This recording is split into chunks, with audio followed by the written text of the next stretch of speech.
Salut les bypassés, c'est Val. Je suis heureuse de vous retrouver, cette fois en extérieur. Hier j'ai fait un trail, je suis un peu malade et j'ai un petit peu mal aux jambes, des courbatures. Donc je me suis dit que m'aérer me ferait le plus grand bien pour récupérer plus vite. J'espère seulement que le vent ne va pas trop être passé dans le micro et perturber le son de la vidéo. On verra ça au montage. Donc voilà, ici j'ai envie de vous parler aujourd'hui de la peur de se faire opérer. Alors je pense que ça, on n'y a échappé aucun. À un moment donné, on a tous eu peur de se faire opérer, on a tous eu peur de prendre la décision. On s'est posé beaucoup de questions par rapport à notre choix, voir si l'opération n'était pas trop risquée. Et je lis toujours plusieurs choses par rapport à cela. Donc la peur de se faire opérer, elle revient sur toutes les conversations dans les forums que je suis. C'est vraiment un thème récurrent de ceux qui ont leur date d'intervention. Donc souvent la décision est prise, la date est fixée, le parcours est entamé et là on est un peu pris de panique. Plus la date se rapproche, plus le stress augmente. Il y a évidemment le stress qui est lié à l'intervention chirurgicale en elle-même, se faire opérer d'une sleeve ou d'un bypass, même si les techniques sont au point, ça n'est pas anodin du tout. Ça reste quand même une intervention chirurgicale avec le risque de toutes les interventions chirurgicales, c'est-à-dire le risque lié à l'anesthésie générale. Donc il y a le risque lié à l'anesthésie générale et si on décide de se faire opérer, bien évidemment on ne peut pas faire sans et il va falloir passer par l'anesthésie générale avec les risques que cela comporte. Oui, je lis souvent des jeunes parents ou des parents qui hésitent à se faire opérer en tenant comme argument que si ça dégénère ou que l'intervention tourne mal, ils ne seront plus là pour leurs enfants ou que voilà, ils ont peur pour leurs enfants de faire ce choix. Il y a deux choses qui me viennent par rapport à ça, c'est que j'ai eu ces peurs aussi et je pense qu'on y passe tous à un moment donné à se poser ces questions, mais c'est toujours l'acte chirurgical qui est mis en avant, l'intervention en elle-même. Et je sais que moi, c'est pas les peurs profondes, ça. Il y a d'autres peurs bien plus profondes dont l'on doit tous avoir eu aussi. En tout cas, j'y suis passée et on en parle bien peu. Les vraies peurs que j'ai eues, c'était plutôt de l'ordre est-ce que je vais être capable de changer mon alimentation et de reprendre mon alimentation en main après l'intervention? Pas plus tard qu'hier, je lisais sur Facebook, sur un groupe, une jeune femme qui à 2 h du matin a publié ses doutes. Elle n'avait pas réussi à mettre en place le régime yaourt qui lui avait été demandé par son chirurgien. Donc elle n'avait pas du tout suivi ce régime en se disant que c'était les 2 dernières semaines où elle pouvait manger normalement et qu'elle avait envie d'en profiter. Et elle culpabilisait et se remettait beaucoup en question par rapport au fait justement de allait-elle être capable de changer parce que la date arrivait, l'échéance arrivait et le doute premier c'était est-ce que je vais être capable de changer ce qu'il faut, de mettre en place ce qu'on me demande et d'arriver à avoir des résultats et ensuite les garder. J'avais aussi des peurs du style, mon chirurgien m'avait demandé de reprendre une activité physique. Comme je l'ai déjà expliqué dans une autre vidéo, j'avais eu des périodes où j'avais fait énormément de sport pour essayer de maintenir un poids correct. J'étais passée donc de 10 à 12 heures de sport à plus rien du tout avec certains événements dans ma vie. Et c'est ce qui m'a amené d'un poids normal à l'obésité morbide, c'est de ne plus avoir rien fait comme activité physique. J'avais aussi fait tellement de sport, tellement de salle, tellement de cardio que je m'étais complètement dégoûtée de ça. Et quand mon chirurgien m'a dit je vous opère si vous faites du sport, je vous avoue que je savais pas du tout si j'allais être capable de reprendre le sport. Donc là aussi c'était une de mes peurs. J'ai dit oui, j'ai dit pas de problème, je vais faire quelque chose, mais j'étais pas vraiment convaincue de pouvoir y arriver. C'est comme avec l'alimentation.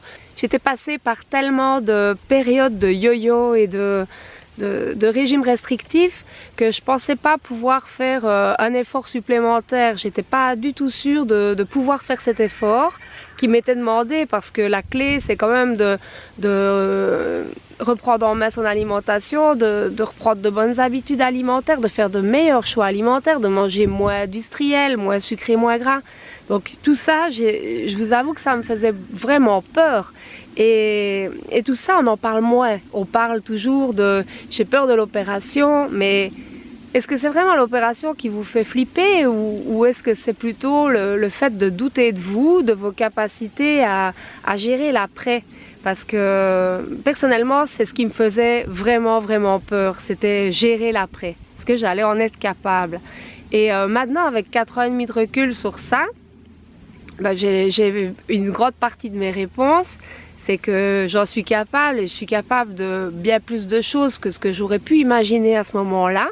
J'ai vraiment retrouvé une confiance en moi que je n'aurais pas pensé un jour avoir. Et d'ailleurs c'est pour ça que je suis en vidéo devant vous aujourd'hui. Donc voilà, il y a aussi la peur de ne pas se reconnaître. On sait qu'on va changer énormément physiquement. On a aussi eu tous des exemples de personnes qui ont beaucoup maigri et à qui on a reproché d'avoir changé de caractère, d'avoir un peu pété les plombs, d'avoir voilà. Et on a aussi peur de ça parce que si on est en couple, c'est risqué de mettre à mal son couple par rapport à ses amitiés, à ses connaissances. Maigrir c'est une chose, changer physiquement c'est une chose, mais il y a aussi tout le psychologique qui va suivre, qui va changer. Et ça, que vous le veuillez ou non, ce sera pas la même chose. On retrouve quand même un peu plus confiance en soi, on a tendance quand même à moins être effacé. Même si c'est pas une question d'être introverti ou extraverti, je pense qu'on se sent mieux dans sa peau et donc on est plus affirmé qu'avant. Et ça, les gens autour ne sont pas forcément habitués à ça. On ne sait pas trop bien comment les gens vont accepter. Il y a aussi le fait de, voilà, souvent on ne parle pas du fait d'avoir pris la décision de l'opération. On en parle à ses super proches, donc à ses conjoints, à ses parents, à ses frères et sœurs, etc. Mais à un moment donné, ça va se voir. Alors, il y a aussi la peur du regard des autres. Oui, on va prendre des compliments. Oui, on va avoir des qu'est-ce que tu as maigri, etc. Mais au fond, on a quand même peur du jugement des autres, de ce que les autres vont en penser. Est-ce qu'ils ne vont pas penser qu'on choisit la facilité, qu'on est faible ou qu'on n'a pas de caractère? Ce genre de pensée va nous venir. Et tout ça, c'est vrai que ça fait très peur. Alors la chose aussi que je peux vous dire, c'est je connais personne qui n'a pas eu ces questionnements-là. Je pense que c'est tout à fait normal et sain de se questionner. Le cerveau humain n'aime pas le changement, il est là pour vous maintenir plutôt dans votre zone de confort. Le moins de risques possible, c'est le mieux pour lui. C'est un instinct de survie qui nous vient de très loin et qui n'est pas prêt de changer. Donc c'est normal de ne pas aimer mettre de nouvelles choses en place. C'est normal d'avoir peur d'un changement physique ou d'un grand changement dans sa vie. On a les mêmes craintes quand on va déménager, quand on va changer d'emploi, quand on a l'arrivée d'un enfant ou de grands changements comme ceux-là. On se pose aussi un tas de questions, on a aussi peur et ça c'est normal et plutôt ça. Autre chose aussi que je voulais vous dire, c'est que oui, il y a un risque lié à l'opération et à toute chirurgie, mais il y a aussi le risque de l'obésité. Et ça, quand on y est, ben, on s'est fait une raison, c'est quelque part une fatalité. On est en obésité morbide, on essaye de s'accepter comme on est, parce que de toute façon, ben, on n'a pas vraiment le choix. Et on fait de notre mieux avec ce qu'on a, donc avec le corps qu'on a et comme on est. Mais l'obésité morbide, c'est un risque. J'ai lu tout à l'heure sur une étude que le surpoids faisait perdre en moyenne 1 an et demi de vie, d'espérance de vie, l'obésité 3 années, et quant à l'obésité morbide, accrochez-vous, vous perdez en moyenne entre 6 et 14 années de vie. Donc 6 à 14 années de vie, sans compter que les années de vie ne vont pas être du tout de la même qualité. Je sais que chez moi, le geste chirurgical, il ne me faisait pas vraiment peur parce que j'avais entièrement confiance en mon chirurgien. J'avais lu beaucoup de choses qui disaient que la chirurgie bariatrique avait quand même de très bons résultats dans l'ensemble, même si pour certains, par la suite, il y a reprise de poids, etc. La réussite de l'intervention en elle-même, elle est quand même avec un énorme pourcentage. Donc c'est pas vraiment le geste chirurgical qui me faisait peur, mais plutôt toutes ces autres questions qui arrivent. Et c'est le genre de questions où on va avoir beaucoup plus de mal à en parler, que ce soit aux psychologues, aux chirurgiens ou même à d'autres opérés. On va plus vite parler de l'intervention et de ce qui se passe physiquement que de ce qui va se passer point de vue psychologique. C'est plus délicat. C'est plus délicat d'avouer qu'on a peur de ne pas pouvoir s'empêcher de manger, ou de s'avouer qu'on a peur de ne plus pouvoir faire un gros gueuleton, une grosse bouffe ou manger hyper calorique, ou de s'avouer qu'on est un peu accro au sucre et qu'on sait pas trop bien comment on va s'en sortir après l'opération. Tout ça, c'est des questions qui sont à mon avis inévitables, et il faut pas paniquer, parce que pour moi il n'y a pas de bonne ou de mauvaise décision. Que vous vous fassiez opérer ou que vous décidiez de rester en obésité, il n'y a pas de bonne ou de mauvaise décision.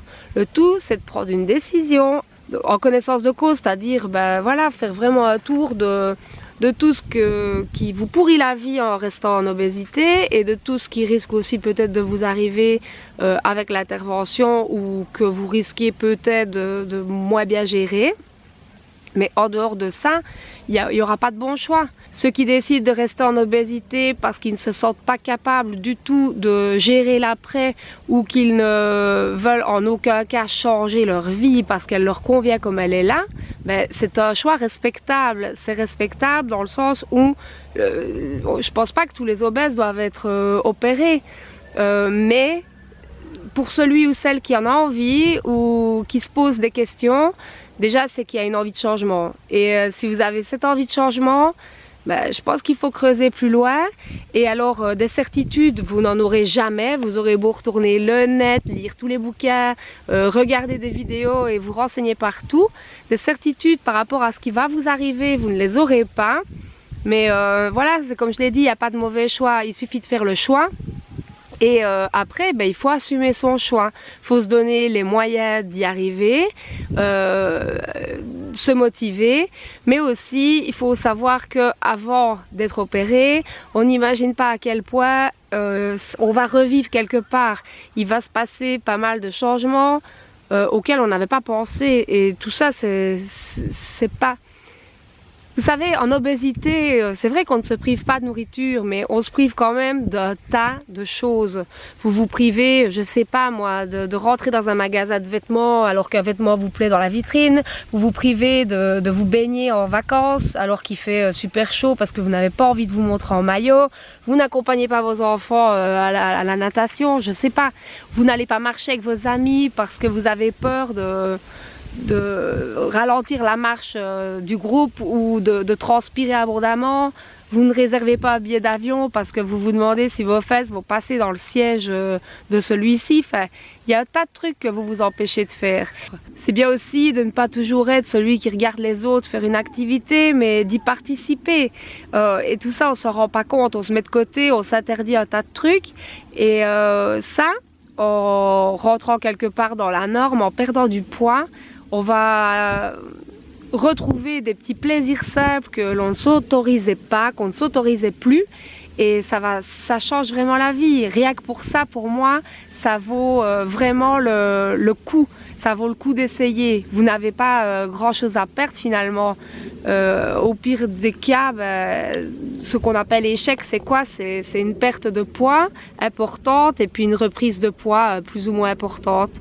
Moi je pense que le jeu il en vaut la chandelle. En tout cas, si ça vous trotte dans un petit coin de la tête, pour moi ça vaut le coup d'essayer. Dans mon cas, ça fait 4 ans et demi que je suis opérée. J'ai été obèse morbide et j'ai pas été obèse morbide toute ma vie, donc j'avais déjà connu un IMC normal avant. Donc pour moi c'est plus un retour à la normale. Mais ce retour à la normale, pour moi, il est béni. C'est un reset dans la vie, c'est une deuxième chance. Hier, je suis allée faire 24 km de trail et il y a 4 ans, je doutais de pouvoir me remettre au sport. Vous voyez le chemin parcouru. C'est pas une question de distance, c'est pas une question de se mettre des objectifs, mais j'ai changé psychologiquement et j'ai envie de me lancer des défis, j'ai envie de me lancer des objectifs parce que j'ai retrouvé un certain goût à la vie que j'avais perdu. Et voilà, c'est tout ça dont j'avais envie de vous parler aujourd'hui. Je pense que vous avez tous des questions et vous n'aurez pas les réponses avant d'essayer. En fait, c'est ça. On peut en parler des heures, mais les réponses à vos questions, vous les aurez si vous essayez. Si vous n'essayez pas et que vous décidez de rester comme ça ou comme vous êtes pour le moment parce que c'est confortable, c'est un choix respectable, mais voilà, il n'y a qu'en essayant que vous saurez. C'est tout ce que je voulais vous dire. Je ne vais pas vous dire de foncer parce que, je le répète, je ne pense pas que la chirurgie bariatrique s'adresse à tout le monde. Il faut être prêt, il faut avoir envie. Mais pour celui qui a envie, ben voilà, c'est une chance. C'est ce que je voulais vous dire aujourd'hui. J'espère que le vent n'aura pas trop perturbé la vidéo. On entend un cheval. Voilà. Ça m'a fait vraiment du bien de prendre l'air aujourd'hui et je vous fais des bisous, je vous dis à la semaine prochaine. Je vous invite comme d'habitude à vous abonner et à me laisser un like si ça vous a plu. Si vous avez des craintes, parlez-en dans les commentaires, je serai heureuse de vous lire et de vous répondre. Et je vous invite aussi à nous rejoindre sur le groupe Facebook des Bypassés Motivés. Je vous dis ciao, je vous fais des bisous et à la semaine prochaine.